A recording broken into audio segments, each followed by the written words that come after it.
Good afternoon, Southbridge. My name is Charlie Talbot, and I and my esteemed colleague, Michael Montigny, will have the honor of presenting to you today the Annual Albanian Picnic.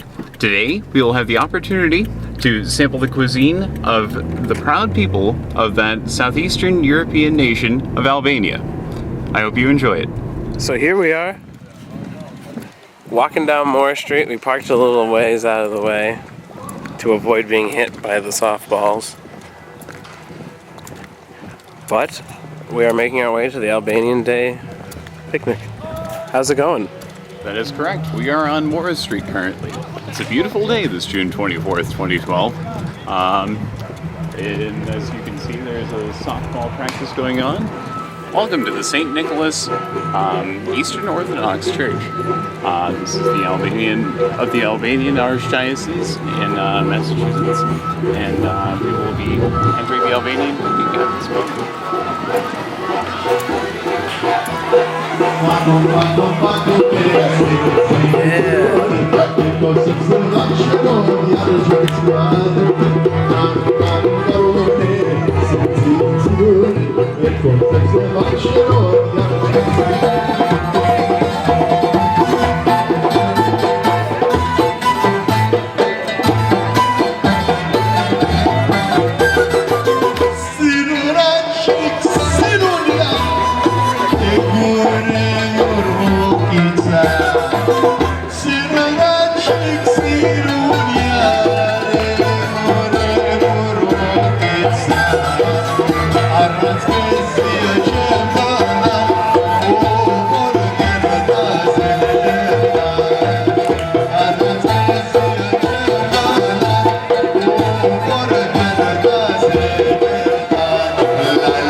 Special request for Samiko.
I don't know what dance that was, but it was very enjoyable. I would recommend it to anyone who would like to attend this event. I'm proud of you for going up there. And, thank you. You know, life is interesting. If you sit at home and you don't really participate, then you don't grow. And so it's interesting in the way that, I may have made a fool of myself, but at least I tried. You're a wizard, Charlie. Thank you. Pie. It has spinach and egg in it, and then I guess it's a puff pastry or a type of phyllo dough that's wrapped around it. And yeah, you can just pick it up with your hands and eat it. I'll present the pie to our viewers. I guess I'll take a bite. I'll sample the Albanian cuisine. It's definitely good. I had some. It is delicious. It is quite good. Beverage? Yeah, it's very good. Yeah. Should have put it right. Never mind. I'm not It's one of my favorite things that I talking. This is spinach, phyllo dough, and egg. And do you think that our viewers at home could? Oh, definitely, yeah. It's just a matter of mixing the insides together, and then once you have it in there, you just bake it for a little bit, and then, as soon as it starts to turn brown on the outside, it's done. Hopefully he has really good sound editing. I would recommend I have oil in the car. Tannic oil? No sunflower. Get another French Canadian here.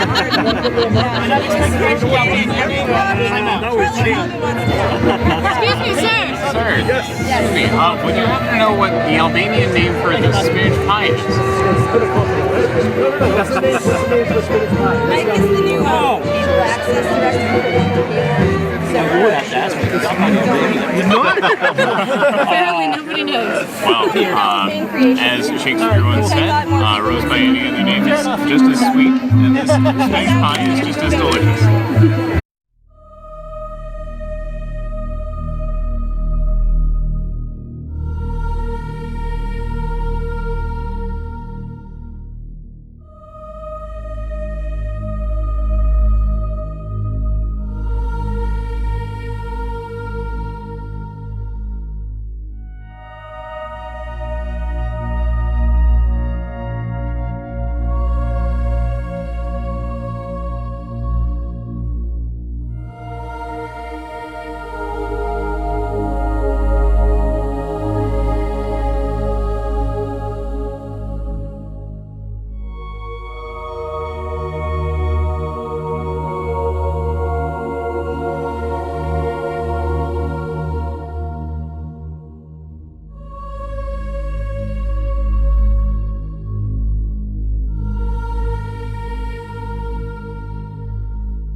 we're set up, basically, the setup of an Orthodox Church is similar, to the Catholic Church is set up in the old days. The altar area is like the Holy of Holies. So only the priest or servers go in there. And actually, I don't go in there unless I have something to do. So that's a sacred space. And then the narthex is where the people gather. The nave is where the people gather. And then the narthex, of course, is the porch. But it's based on the temple in Jerusalem, so the structure. But we don't have statues because in the Byzantine, in Russian, Eastern tradition, everything is done two-dimensional. So color and the shape of the images matters more. And there's a tendency, when the church is split, Rome and the East split, there's a tendency to reject the statues because that's what they did. Right. It's not strictly forbidden in the sense we don't look at statues as idolatry anymore than anyone would look at icons as idolatry. But it's just a cultural difference. And so you find the icons.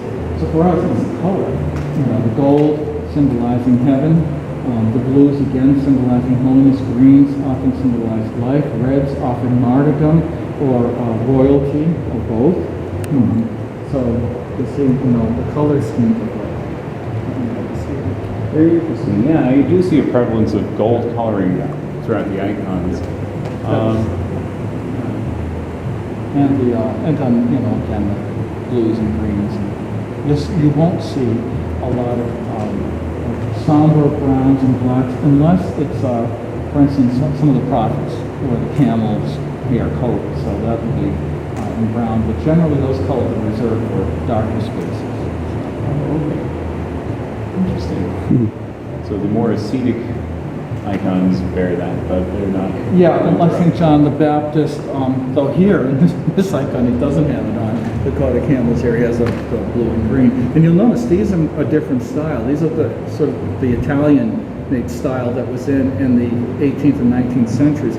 The other ones that surround us are really more traditional Byzantine icons that you've seen in the 8th, 9th, 10th, 12th century. I do see a higher incorporation of three-dimensional perspective in these compared to these. And you'll see also the proportions on the bodies are pretty much like realistic here. Whereas on these, they're elongated, hands especially are elongated, and that's supposed to symbolizes a restfulness or a peacefulness that you couldn't really do in statues. If you did them, they look kind of scary in the statue form. Right. On the icons, it works quite well. And there's a whole theology of color that goes into it. And different styles. I mean, these are basically Greek Byzantine styles. In Russia, they're a little bit different. Icon Museum up in Clinton's a great place to go if you want to see superb Russian icons. Oh, where is that? In Clinton, Massachusetts. In Clinton, Massachusetts, of all places. Clinton has one of the best icon museums outside of Russia. It's really a beautiful place. Wow. Yeah, who would have known? Interesting. This is actually St. Nicholas, I've heard, is the first Albanian church ever built in the United States in 1912. Not this building. This was built in 1940, but the original church next door is the parish house, and then there's a rock. And the rock was located where the altar was in the old church. And they built it in 1912. It was the first church built anywhere in the world specifically for the liturgy to be done in the Albanian language, because the people who were here then were literally off-the-boat Albanians. There were parishes in the United States before that, but they had bought buildings. This was the first one that was actually built by the hands of the people. And in 1940, that building came down, and this one was built again, literally by the hands of the people. This was built by the parishioners themselves. We have pictures we have old movies of them building this church. So from the foundation up, the electricity, everything. Wow. Kind of neat. Interesting. 1912 and 1940. It's a good place, good community. Now it's still, preponderantly Albanian families and their descendants, but there are a lot of us non-Albanians who have been attached to the church either through marriage or conversion or whatever. So it's a mixed church. But it's actually known, the picnic out there, the good food is all Albanian. Oh, right. I have yet to sample the baklava. You need to do that. Get it before it's gone. Or the lacroix, the spinach pie. I had the spinach pie. What is that called? Different style, lacroix. Lacroix. It's a different style. Oh. They have a different way of making it from the Greeks and the Arabic style, which is more like a more doughy square, sometimes with phyllo. But ours they do it with the phyllo and the filling, so it's cut in like a pie, like in squares, and it tastes a little different. Of course, we're partial to our own things. I won't say it's better than anyone else's because I will be on TV, so I certainly won't say that on TV. And I love it all. I love the Greek and Romanian styles too. Let's see what else out there you'd find specifically Albanian. Certainly not baklava. That's Middle Eastern. So we're just imitating. Yeah, we're imitating the Middle Eastern foods. I thought that was Southeastern Europe. Southeastern Europe and the Middle East, yeah. Greece and the Arabic, Arabic Muslim now, but the Arabic Christians made it too. So it's that whole area. I guess they call it the Levant or the Middle East because it includes the Balkans, but also what's now Turkey and Syria. That's a common thing down there. So. Mostly Asia Minor. Yeah, that area, the southeast, and Albania. Part of that. But they have an Albanian style which is made with shredded wheat, and the same kind of food, or the same kind of ingredients, but it's made with shredded wheat. And I forgot what they call it. I can't remember the name of it. So you might find that out there too. The ladies call it in English, they just call it lazy baklava. Oh, lazy baklava? Yeah. But they could tell you more. Won't give the ingredients, but they'll tell you all the story about it. Oh, excellent. Well, I guess we'll have to seek further into the history of baklava and LaCroix, as it's called? LaCroix. It's Alakhror. And it just means it's the pie. It just means pie. Oh, okay. Nice. Well, very interesting. Well, thank you. I'm sorry. I don't believe Father Daly. Father Albanian name. It's actually an Irish name. Oh, well. I've been here 21 years, so I've been in the parish for quite a while. My daughter was raised here. She's out there today. So it's a family get-together over this back. It is a big draw for the Albanian community, I understand. Yeah, actually, we've got a lot of people from Worcester. This is a huge new Albanian influx into Worcester, but also from Boston today. We've got a number of people. I think the good weather's brought them out. So. Oh, right. Well, we've been fortunate. Although humid, it's been beautiful. Right. And not as humid as it was, and it's not 100 degrees like it was on Thursday. So. Oh, right. Now, are you both with Channel 13? Can I ask that? I'm the station manager, and he's just my friend helping out. He's Now, Channel 13 in Worcester or in Southbridge? In Southbridge, the local access. I was kind of co-opted today, but I jumped at the chance. Good. Well, go around and talk to people. There are a lot of people here that love to talk. So if you meet some of the old Albanian community members, they'll tell you all sorts of stories, great stories about food, about the community, about the